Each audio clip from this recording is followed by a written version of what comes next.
শিবের ভস্মলীলা, যিনি সমাধিরও প্রভু, কালজয়ী, মৃত্যুরও ঊর্ধ্বে এবং কৈলাসের রাজা, তিনি শুধুমাত্র ভস্ম মেখে ঘুরে বেড়াতেন কেন?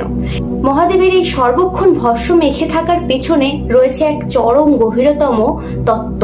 প্রথম হচ্ছে জীবের অনিত্যতা, অর্থাৎ মহাদেব নিজের সর্বাঙ্গে ভস্ম মেখে এটাই জীবকে বোঝাতে চেয়েছেন এই শরীর, এই জড়দেহ অনিত্য। রূপ, অহংকার, লালসা এসব কিছুই নিত্য নয়, একমাত্র নিত্য সনাতন হচ্ছে আত্মা। 2 নম্বর হচ্ছে বৈরাগ্যের প্রতীক, অর্থাৎ যা আজকে আমাদের আছে তা কাল আমাদের আর কিছুই থাকবে না, তাই আসক্তি নয় অনাসক্তি হচ্ছে মুক্তির পথ। 3 নম্বর হচ্ছে অমরত্বের প্রতীক, অর্থাৎ যা পুড়ে যায় তারও কিন্তু অস্তিত্ব থাকে, কিন্তু অন্য রূপে, আর এই ভস্মই হচ্ছে পরিবর্তনের চিহ্ন।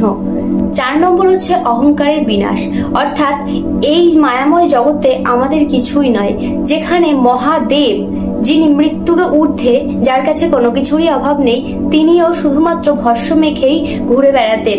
মহাদেবের ভস্ম মেখে থাকার সব থেকে বড় প্রতীক হচ্ছে নিরহংকার। যখন মানুষ বুঝতে পারে এই জীবন নিত্য নয়, অর্থাৎ অনিত্য, তখন তার ভেতরে ধীরে ধীরে ভক্তি ও বিনয়ের উদ্ভব ঘটে, এবং সেও কিন্তু বুঝতে পারে তখন যে শিব মানে মৃত্যু নয়, শিব মানে মৃত্যুর পরের চেতনা।